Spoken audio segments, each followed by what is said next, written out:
He stared at me like I was supposed to beg, like the title he was about to strip from me was the only thing that made me worth anything.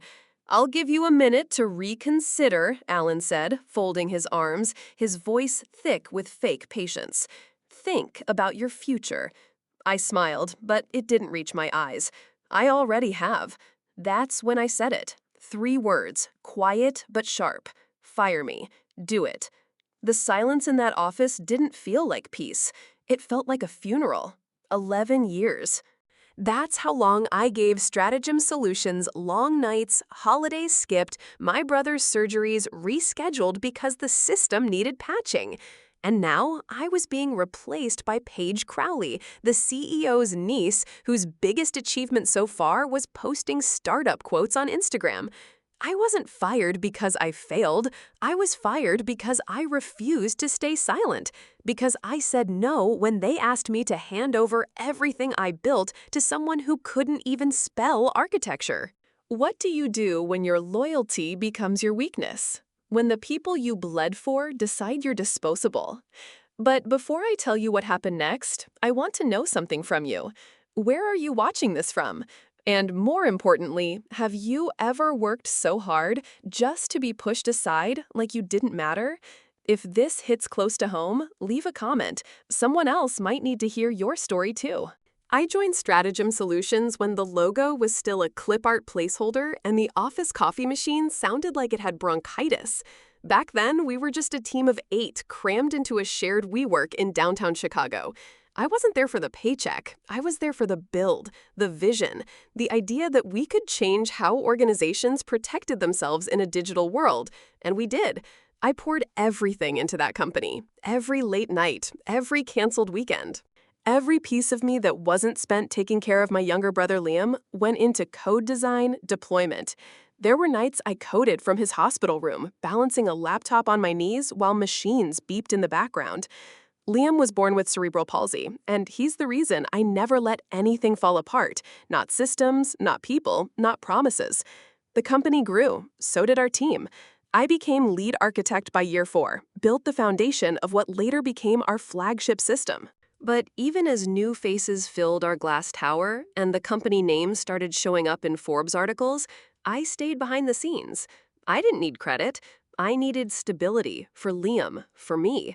Promotions came. So did responsibilities I never asked for, but always took. Every failure that wasn't mine still landed on my desk, and I fixed it, quietly, efficiently, because that's who I was to them, the fixer, the silent workhorse. They called me indispensable at every quarterly review. Said I was the backbone. But no one ever asks what happens when a backbone starts to break. The truth, I didn't mind the pressure. I minded being invisible, and I started noticing it more when Paige walked in. 23, fresh MBA, no experience in systems engineering. But she was family to the CEO, and suddenly my name started disappearing from documents I authored. Ideas I suggested were brilliant, just not when I was the one suggesting them. It was subtle at first. A missed invite to a meeting I used to run. A credit line in a presentation that went from Claire Monroe to team. Then it wasn't so subtle. One day, I logged into our internal platform and my access level had been downgraded without explanation. I asked Alan about it. He shrugged. "Too many hands on the steering wheel, Claire. Let's make things simpler." That was 6 weeks before he told me I was replaceable. And I wish I could say I didn't see it coming. But maybe a part of me did. The first time I met Paige Crowley, she was 23, fresh out of Wharton, wearing heels too high and confidence that wasn't hers. She walked into the Monday morning strategy meeting like it was her show, introduced herself to the team with a bright smile and a tone that said, "I'm here to lead," even though no one had given her anything to lead yet. Alan had barely mentioned she was coming on board. Just a quick hallway comment, "Paige will be shadowing you for a bit." Family's important. He said it like I was supposed to feel honored. What he didn't say was that she'd be joining my team as a director. No interviews, no resume on file, just a title and a corner office with better windows than mine. At first, I tried to be professional. I looped her in on current projects, explained our architecture, gave her context. She nodded a lot, asked questions that made it clear she hadn't read any of the documentation. But fine, maybe she'd grow into it. I told myself that. Then she missed a system review meeting with a major client. No call, no apology. I covered for her, again. Weeks passed and I noticed a shift. She started pitching ideas in meetings, ideas pulled straight from our one-on-one sessions, word for word. And people clapped, even Alan. I bit my tongue, because pushing back on family in a corporate boardroom is a fast way to get labeled difficult. But then came the tipping point. Paige submitted a development proposal under her name. I opened the document and found my diagrams, my notes, my process flows. She hadn't even changed the formatting. I brought it up privately. Her response? Oh, relax. We're a team, right? No apology, no shame, just entitlement wrapped in a smile. I looked around and realized everyone saw it, but no one said a word. And that silence, that's when I knew something was shifting, not just around me, but beneath me. What I didn't know was how fast it would collapse. It happened on a Thursday morning, 7:42 a.m. to be exact. I arrived early, like always. I had a presentation at 9, one I'd spent 3 weekends refining. It was a system upgrade pitch for our enterprise clients, something that could have changed the direction of Stratagem's next product cycle. But before I could even reach the conference room, my badge flashed red at the elevator gate. I tried again, still red. Then I saw Alan standing outside his office, arms crossed, expression unreadable. Behind him, 2 members of security waited like background actors in a scene I never agreed to be in. "Claire," he said, voice calm and clipped, "can we talk for a moment?" No small talk, no warning. Just that. He walked me into his office and closed the door. The blinds were half drawn, slicing light across the carpet. I remember the dust particles more than his face. My heart already knew before he said it. "We're going in a new direction." I didn't respond. He added, "Your role is no longer aligned with the company's vision." My role? My role? As if I was just a puzzle piece that didn't fit anymore? Never mind, I was the one who helped draw the damn puzzle. I stayed quiet. I refused to give him my pain. He mistook it for compliance. "We've prepared a transition package. Security will escort you out shortly." By 8:03, I was back at my desk, cardboard box in hand, packing 11 years of loyalty into silence. A chipped coffee mug, sticky notes from midnight brainstorms, the pen I used to sign my first promotion letter. Colleagues pretended to type, eyes darting when they thought I wasn't looking. No one said anything. One whispered behind a monitor, "After all she did for this place." I kept my back straight, my hands steady, my face unreadable, but inside, it was unraveling. And then I noticed it tucked in the back of my bottom drawer. Something small, something familiar. A matte black USB. I hadn't touched it in years. And in that moment, I remembered exactly what was on it. What came next wasn't rage, it was clarity. And that's where things started to change. I held the USB in the palm of my hand like it was something delicate, forgotten, harmless. But it wasn't. It was the quietest kind of power, the kind no one else knew existed. Not Alan. Not Paige. No one. Years ago, back when we were still building the framework for Stratagem's Sentinel security system, I designed something extra. A failsafe. A shadow key. It wasn't on the roadmap. It wasn't in the documentation. And I didn't tell anyone about it, not out of secrecy, but out of instinct, because I knew even then that systems are only as secure as the people who run them. And people, they change, they lie, they forget where they came from.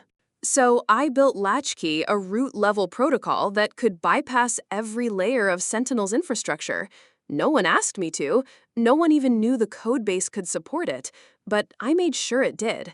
And I kept it off the servers, offline, untraceable, just in case. That USB was my just in case. Sitting alone in the driver's seat of my car, the cardboard box beside me rattling with every pothole, I plugged it into my laptop. Typed in a command string I hadn't touched in almost 3 years. Waited. And watched. One by one, the layers opened like sealed vaults. Encrypted firewalls, identity chains, multi-token validations. They all recognized me not just as a user, but as the architect. And then came the final line. Latchkey initialized. Full control active. No fireworks, no flashing alerts, just a quiet screen. And a new kind of silence. Not the silence of humiliation or defeat. The silence of control. I leaned back, let the moment settle in. They had my title, my office, and my parking spot. But I still had the system, and the system still had me. And while Alan was upstairs shaking hands with investors, he didn't know that downstairs, the countdown had already begun. At 9 a.m. sharp, Stratagem's executive boardroom was glowing. Polished floors, fresh flowers, bottles of imported sparkling water placed exactly 2 inches apart. Alan Crowley stood at the head of the table, radiating confidence in a suit that probably cost more than my first car. Across from him sat 6 investors from Graddick Capital, pens poised, eyes sharp. This was the moment he had been bragging about for weeks, the live demo of Sentinel's newest deployment layer, a billion-dollar handshake waiting to happen. And I knew exactly what was about to go wrong. I wasn't there, of course. I was sitting across town, in a quiet coffee shop, watching the city unfold outside the window. Laptop open, headphones in. The screen in front of me quietly monitoring the authentication protocols I had designed. I sipped my coffee slowly, because I already knew what they were about to see.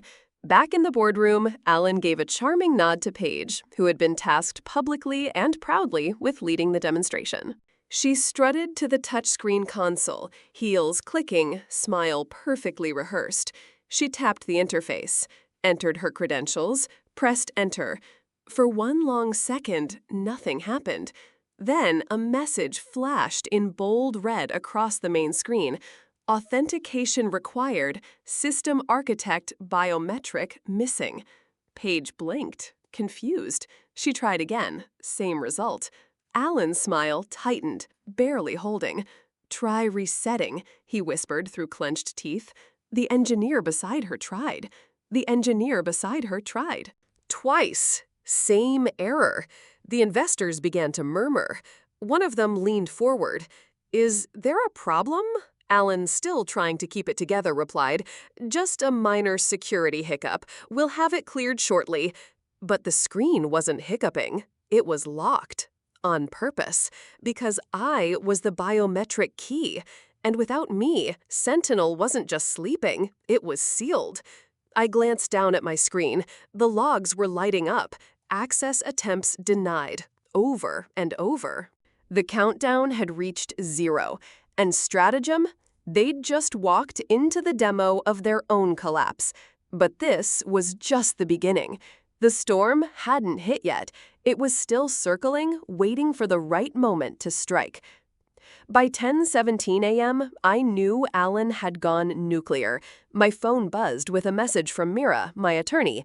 Heads up, Stratagem's filing for an emergency injunction. They're claiming IP theft. We need to act fast. I stared at the screen, heart thudding. I had prepared for retaliation, but this fast? This aggressive? Even I was surprised. I took a slow breath. No panic, no second guessing. Because I had receipts.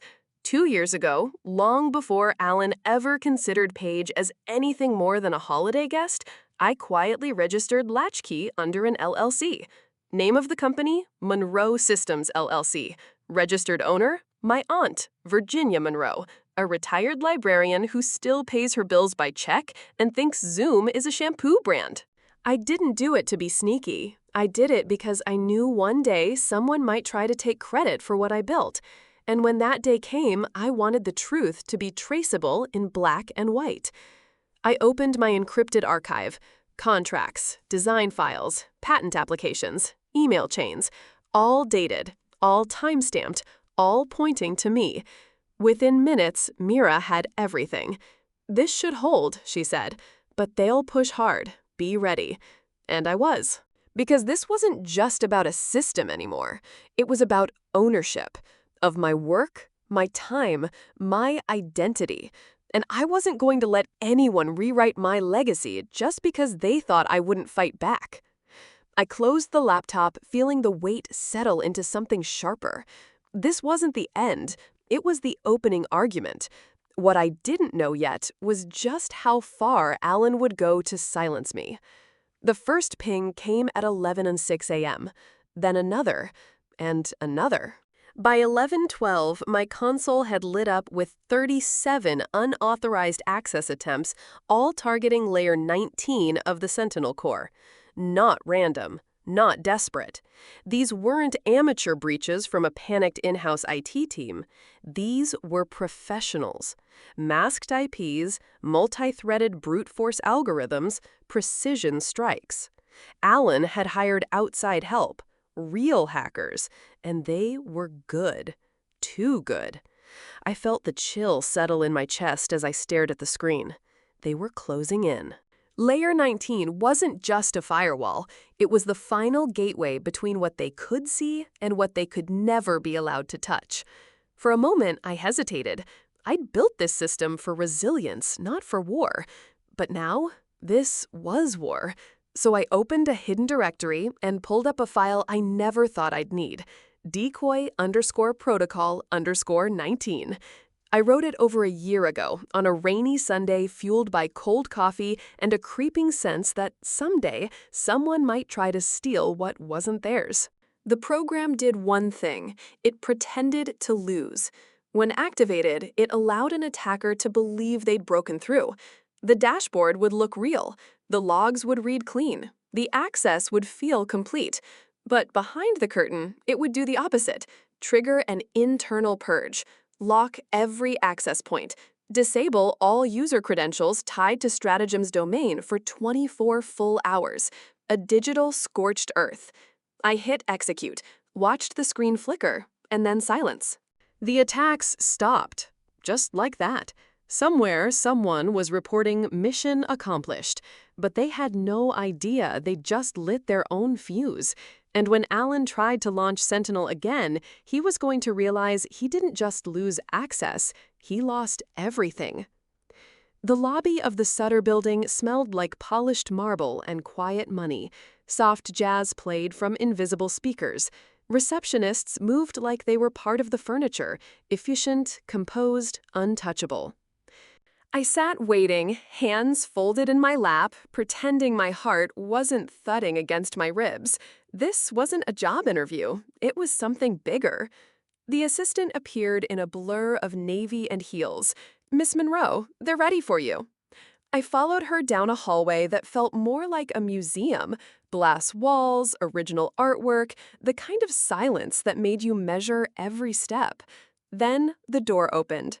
3 people sat inside, 2 men in suits, and in the center, a woman with a gaze that could slice steel. Ava Ellison, managing director of Braddock Capital. "Miss Monroe," she said, rising just enough to shake my hand. "Thank you for coming." Her voice was even. Her smile wasn't unkind, but it wasn't warm either. This wasn't a sympathy meeting. This was business. "We've reviewed Stratagem's licensing agreement," she said. "To put it bluntly, without you, their position is non-existent." I stayed quiet, let the silence stretch. Ava continued, "You hold the keys. Legally, architecturally, strategically." She leaned forward. "So here's the question. What do you want?" It was the first time in weeks someone had asked me that without a catch, and the answer came easier than I expected. "I'm not here to sell," I said. "I'm here to build. On my terms." A flicker of approval crossed her face. "Go on." "I want exclusive rights under a new entity. I want full creative control of Sentinel's evolution. And I want a trust fund secured for my brother's care, fully funded, no loopholes." Ava nodded once. "Done." She slid a folder across the table. The numbers inside made my chest tighten, but not from fear. It was something else, a feeling I hadn't allowed myself to believe in for a long time. Possibility. But before I signed, there was still one final chapter I needed to finish. And Alan was about to find out what happens when the person you underestimated rewrites the rules. By Friday morning, the headlines had already written themselves. Stratagem Sentinel demo crashes during investor pitch. Braddock pulls out of security deal after live system failure. Paige Crowley silent amid internal turmoil. I didn't need to watch the news. My phone buzzed every few minutes with updates from people I hadn't heard from in years. Some were curious, some were fake concerned, a few were quietly cheering me on. But I wasn't celebrating. I was watching. Alan tried to keep the board calm, tried to spin the story as a minor glitch in a beta environment. But there's only so much you can lie when every investor saw the red warning screen themselves, twice. And when the footage from Paige's live stream hit the blogs, it went viral faster than they could pull it. You could see it in her face, confused, embarrassed, frozen. You could hear Alan's voice in the background, clipped and angry. And you could feel the panic in that boardroom as the demo failed again and again. Stratagem stock dropped 8% by noon. The board called an emergency vote before the markets closed, and by 3:30, Alan Crowley was no longer CEO. No press conference, no farewell email, just a line in a corporate update, effective immediately. As for Paige, her social media went dark. No more motivational quotes, no more #womenintech selfies, just silence. I didn't feel joy watching them fall. I didn't even feel vindicated. What I felt was stillness, like I'd finally closed a door that had been hanging open for too long. But while Stratagem crumbled under its own arrogance, something else, something better was about to rise, and this time I would be the one holding the blueprint. The elevator opened with a soft chime, and for a second I didn't move. I just stood there staring at the frosted glass wall in front of me. 3 words, etched in silver: Latchkey Systems. My company. My name wasn't on the door, but everything behind it was mine. The receptionist greeted me with a warm smile. "Good morning, Miss Monroe. Your team is ready for the morning sync." My team.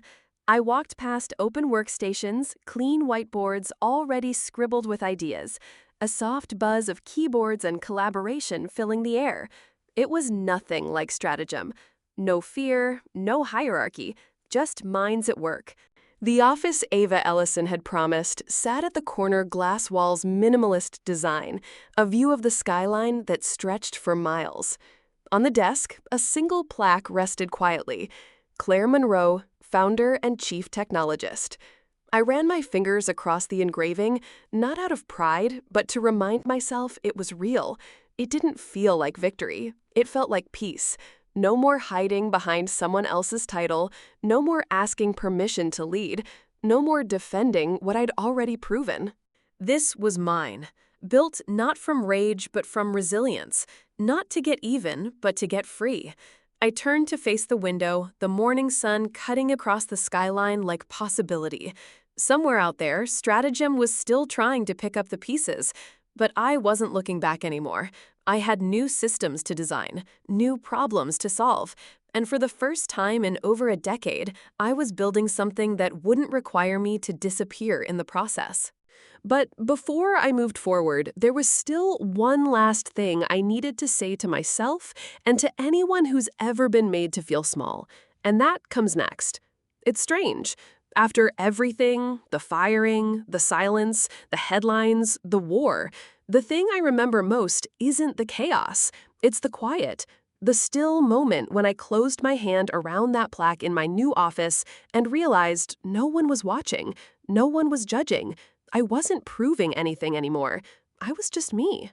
Alan's gone, stripped of his title by the very board he used to control. Last I heard, he was consulting in some second-tier firm, trying to rewrite his narrative. Paige vanished from the tech world altogether. Maybe she realized this path was never really hers to begin with. And Stratagem, well, it still exists, barely. A shell of what it could have been. Because when you build a company by silencing the people who built it, eventually the silence wins. As for me, I didn't chase revenge. I chose clarity. And in that clarity, I found something more powerful than a title or a boardroom win. I found ownership of my work, of my story, of myself. Here's what I've learned. They can take your badge. They can wipe your name from the directory. They can pretend you never existed, but they cannot erase your value. They cannot rewrite what you built with your own hands. And they can never take away the knowledge, the grit, the fire that got you there in the first place. So if someone ever makes you feel like you're replaceable, I hope you remember this story. And I hope you write your own ending. Because power, the real kind, it was never theirs to give, and it's not theirs to take.